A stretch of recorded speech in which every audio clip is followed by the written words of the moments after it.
Bugün size kullanmış olduğum elektrikli motorun bataryası hakkında biraz bilgi vereceğim. Benim gibi sorun yaşayanlar vardır. Bu video sayesinde daha ucuz yoldan bataryalarını değiştirebilecekler. Burada görmüş olduğunuz batarya Torqeedo 1003 elektrikli motorun bataryası. Sıfırı 4500 TL şu anda Türk lirasıyla. Ben 1800 TL artı KDV ile bu bataryayı yaptırdım sıfır halde ve eski bataryadan biraz daha güçlü. Birebir aynısı diyebilirim.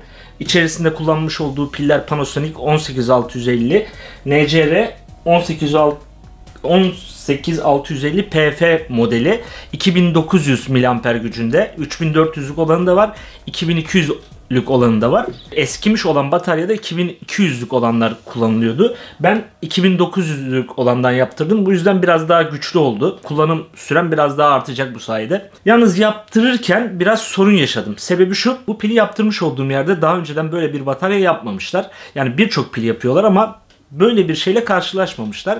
Yaparken biraz tereddütte kaldılar. Acaba hani risk alalım mı, yapabilir miyiz gibilerinden. Bataryanın fotoğraflarını attım ben ilk olarak, içerisini açıp. Bana yapabileceklerini söylediler.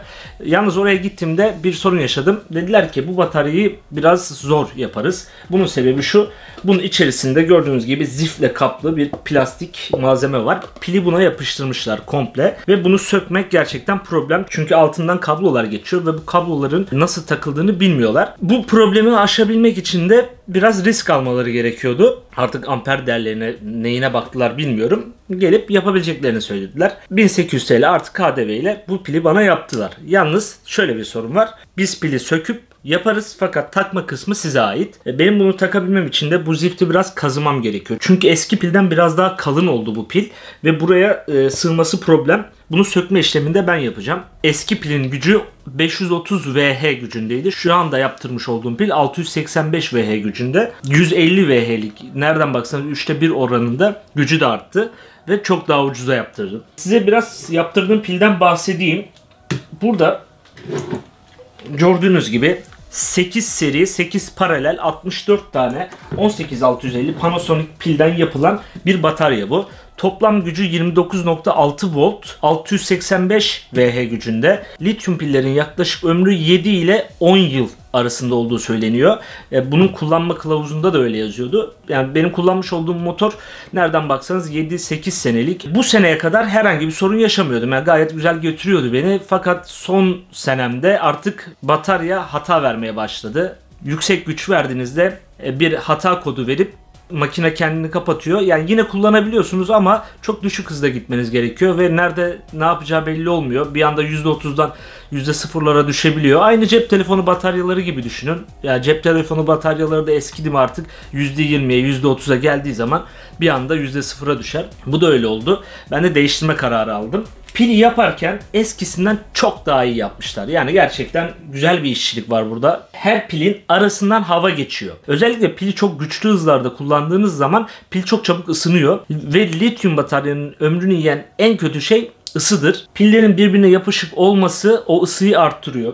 Fakat burada kullanmış oldukları arı peteği şeklindeki bu altıgen kutu içerisinden hava geçmesini sağlıyor pillerin. Bunun dışında çok güzel şekilde sarmışlar. Yani gerçekten çok güzel bir işçilik var burada.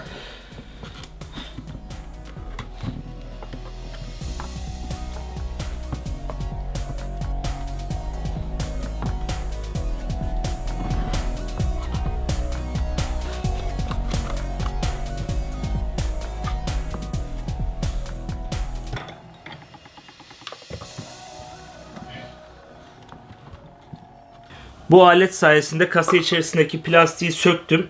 Yani bayağı bir yer açtım denilebilir. Şu orta kısmını biraz daha derin kazdım. Çünkü bu ortadan kablolar geçiyor.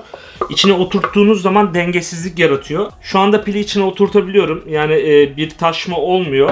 Kapağını taktığım zaman herhangi bir yere çarpmayacak. Tam olarak ayarladım. Daha sonra da montaj yapıştırıcı ile beraber bu plastik kenarlardan kutunun içerisine yapıştıracağım. Bu şekilde pilimi değiştirmiş olacağım. Sıvı çivi diyorlar bu montaj yapıştırıcılara. Bunların modelleri var. Elastik olanları var, sert olanları var. Bu en sertinden tuğla, işte mermer falan yapıştırıyorlar bununla. Kasanın içerisine pili yapıştırırken bunun gibi sert bir yapıştırıcı kullanmazsanız eğer pili oynatabilirsiniz içeride. Yani biraz böyle sert bir şey olmalı ki tam pile oturttuğunuz gibi zeminde kalsın. Bir önceki pili çıkartırken çok büyük sorun yaşamış pil yapanlar. Gerçekten bayağı uğraşmışlar. Zaten şey dediler bana, yani bu pil yapılmasın diye bu kadar kalın bir ziftin içerisine gömmüşler pilleri. Mantıklı tabii ki, adam yani bunu yapılabilir bir şey olmasını istemez. Çünkü 4500 TL'ye satıyor pili. Siz bunu 2000 TL'ye mal edebiliyorsunuz düz rakamla. Gayet sabit bir şekilde oturdu. Ve seviye olarak baktığınız zaman da şöyle bir taşma olmuyor. Ben bu pili yaptırdığımda bana şunu söylediler.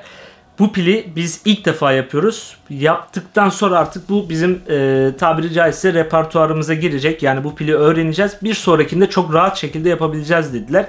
Eğer elinizde Torqeedo elektrikli motor varsa ve bataryası artık eskimişse, yeni bir batarya almayı düşünüyorsanız yarı fiyatına çok daha güçlü bir bataryaya sahip olabilirsiniz. Yaptırmış olduğum firma pilsitesi.com, Pilsan Elektronik diye de geçiyor. Perpa değerleri. Eğer bu videoda göstermiş olduğum pilin resmini gösterirseniz size hemen yardımcı olacaklardır. Artık bu pili yapmayı öğrendiler çünkü. Bir sonraki videoda görüşene dek lütfen mümkünse yakaladığınız balığı geri salmayı unutmayın ve çöplerinizi de yerde bırakmayın.